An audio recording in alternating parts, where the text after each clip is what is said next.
Motivational speaker ਦੌਰਾਨ ਤੁਹਾਨੂੰ ਬੁਲਾਇਆ ਵੀ ਗਿਆ ਹੋਣਾ ਕਿਤੇ ਮੁxtਲਫ ਜਗ੍ਹਾ ਤੇ, ਕੋਈ ਦਿਲਚਸਪ ਵਾਕਿਆ ਹੋਇਆ ਕਿ ਇੰਜ ਦਾ ਜਿਹੜਾ ਤੁਸੀਂ ਸ਼ੇਅਰ ਕਰਨਾ ਚਾਹੋ ਸਾਡੇ ਆਡੀਅנס ਦੇ ਨਾਲ? ਇੱਕ ਵਾਰੀ ਹੋਇਆ ਇਸੇ ਤਰ੍ਹਾਂ ਕਿ ਸਕੂਲ ਦੇ ਵਿੱਚ ਪ੍ਰੋਗਰਾਮ ਸੀ, ਉੱਥੇ ਇਨਾਮਾਤ ਤਕਸੀਮ ਹੋਣੇ ਸੀ, ਯਾਨੀ ਰਿਜ਼ਲਟ ਅਨਾਉਂਸ ਹੋਣਾ ਸੀ। ਜੀ ਮੈਨੂੰ ਉਹਨਾਂ ਬੁਲਾ ਲਿਆ, ਉਹਨਾਂ ਆਖਿਆ ਤੁਸੀਂ ਜੀ ਸਪੀਚ ਕਰਨੀ ਹੈ। ਮੈਂ ਕਿਹਾ ਆਵਾਂਗੇ। ਜਦੋਂ ਮੈਂ ਸਕੂਲ ਇੰਟਰ ਹੋਣ ਲਗਾ ਤੇ ਦੀਵਾਰ ਦੇ ਉੱਤੇ ਲਿਖਿਆ ਸੀ ਕਿ ਕਿਸਮਤ ਨੂਏ ਬਸ਼ਰ ਤਬਦੀਲ ਹੋਤੀ ਹੈ यहाँ, एक मुकद्दस फ़र्ज़ की तकमील होती है यहाँ। जो ही मैं अंदर गया, मैं बड़ा सोहना शेर लिखिया, वाकई इस तरह बात है।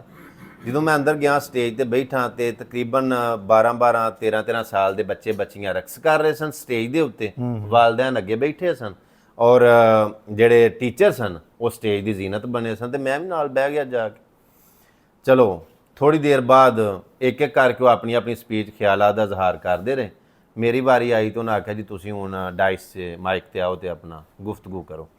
मैं जो ही खलोता तो मैं रक्स वेख्या सी ना बच्चियां दा, तो मैं हाँ जी मैं अल्लाह दी ज़ात दा शुक्र अदा करना कि मैं तुहाडे जिहां उस्तादां दा शागिर्द नहीं।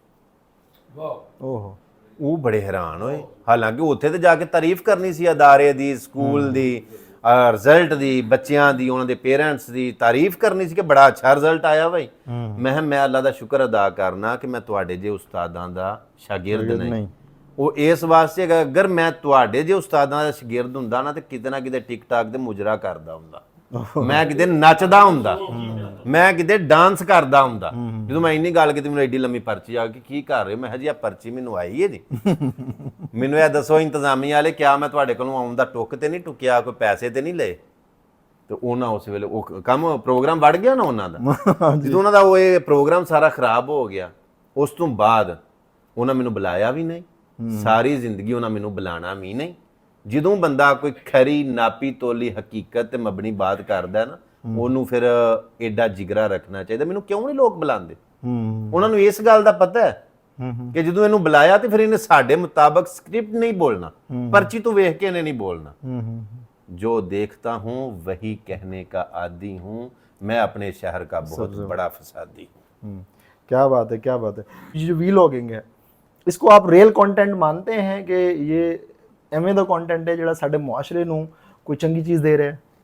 विलाग करना, फॉर एग्जाम्पल किसी तुसी जगह जा रहे हो, किसी तारीखी मुकाम ते जा रहे हो मिसाल दे तौर ते, ਜਾਂ ਕੋਈ ਐਸੀ ਚੀਜ਼ ਜਿਹੜੀ ਕਾ ਨਾਯਾਬ ਚੀਜ਼ ਹੈ, ਵਿਲਾਗ ਦੇ ਤੌਰ ਤੇ ਤੁਸੀਂ ਬਣਾਉਂਦੇ ਹੋ, ਵਹਾਂਦੇ ਜਾਂਦੇ ਹੋ, ਜਾ ਕੇ ਉਹਨੂੰ ਵਿਖਾਉਂਦੇ ਹੋ ਪਬਲਿਕ ਤੱਕ। ਜਿਹੜੀ ਚੀਜ਼ ਦਾ ਨਹੀਂ ਕਿਸੇ ਨੂੰ ਪਤਾ, ਅਗਰ ਪਤਾ ਲੱਗ ਜਾਂਦਾ, ਵਿਲਾਗਿੰਗ ਕੋਈ ਬੁਰੀ ਚੀਜ਼ ਤੇ ਨਹੀਂ ਮੇਰੇ ਖਿਆਲ ਦੇ ਮੁਤਾਬਕ, ਅਗਰ ਅੱਛੀ ਸਾਫ਼ ਸੁਥਰੀ ਕੀਤੀ ਜਾਏ। ਸਹੀ ਜੀ।